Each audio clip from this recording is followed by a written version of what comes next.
Shalom, berjumpa kembali dengan Ephrata Devotion. Allah menciptakan manusia itu sudah ada tujuannya. Tuhan sudah memiliki visi dan rancangan-rancangan terbaik untuk hidup manusia. Efesus 2 ayat 10, karena kita ini buatan Allah, diciptakan dalam Kristus Tuhan untuk melakukan pekerjaan baik yang dipersiapkan Allah sebelumnya. Ia mau supaya kita hidup di dalamnya. Tujuan setiap orang bisa berbeda-beda sesuai dengan kehendak Allah. Ada yang Tuhan tetapkan untuk berbisnis sebagai karyawan, ada yang melayani sebagai hamba Tuhan, ada yang menjadi guru, atlet, dan masih banyak lagi. Panggilan tiap orang bisa berbeda-beda. Dunia seorang buta dibatasi oleh indera perasanya. Seorang yang bebal akan dibatasi oleh pengetahuannya. Dan seorang yang besar dibatasi oleh visinya. Paul Hovey berkata demikian. Apa itu visi? Visi merupakan gambar mental atau tindakan yang dipengaruhi pikiran yang jelas yang menuntun kita untuk meraih masa depan. Tuhan memberikan visi kepada orang percaya untuk menjadikan nyata sesuatu yang belum menjadi realita. Tugas kita adalah mengerti apa visi yang telah ditentukan Tuhan. Dengan mengetahui visi, kita bisa melakukan evaluasi dan fokus. Banyak contoh dalam sejarah Alkitab, orang yang mendapatkan visi Tuhan, termasuk Nehemia, Yesaya, Yeremia, Esther, Yunus, bahkan Maria dan Yusuf, dan masih banyak lagi. Bapak Ibu yang terkasih, bisa melihat visi Tuhan dalam hidup adalah hal istimewa yang tidak dialami semua manusia, semua orang ya. Tuhan sering memakai dorongan tindakan untuk menyampaikan langkah apa yang perlu kita lakukan untuk mengerjakan visi Tuhan.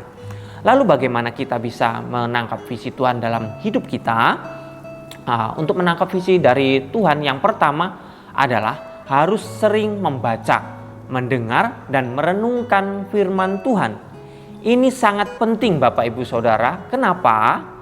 Karena firman Tuhan yang akan menunjukkan informasi yang tepat tentang hal-hal yang benar, yang kemudian mengarahkan kita kepada visi Tuhan. Dan yang kedua, ini penting juga Bapak Ibu yang terkasih, memerlukan Roh Kudus. Kenapa? Karena Roh Kudus adalah penolong atau pembela. Roh Kudus sebagai pemimpin dan menuntun kita kepada seluruh kebenaran. Dan yang ketiga, tidak kalah pentingnya, memerlukan hati yang terbuka dan mau terus belajar. Sebagai contoh, seorang wanita yang terdapat di Injil Markus 5 ayat 25 sampai 34 yang mengalami pendarahan selama 12 tahun. Ketika dia mendengar tentang Yesus, dia tidak menyerah dengan keadaannya. Imannya timbul dan mempraktekannya serta bertindak sesuai imannya. Itu lalu terjadilah mujizat menyembuhkan sakitnya. Bapak Ibu yang terkasih, menangkap visi dari Tuhan harus memiliki sikap, tekad, tujuan dan tindakan.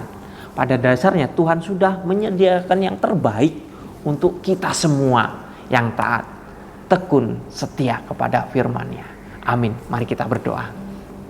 Tuhan, kami bersyukur untuk hari ini diingatkan kembali. Biarlah kami anak-anak Tuhan senantiasa peka akan suara Tuhan, peka dengan visi Tuhan.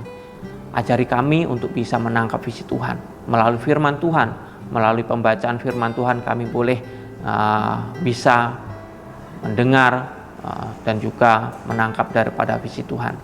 Kami mohon daripada Tuhan, yaitu Roh Kudus Tuhan, memampukan kami. Terima kasih Bapa. Kami serahkan kehidupan kami ke dalam tangan-Mu. Di dalam nama Tuhan Yesus kami telah berdoa. Amin.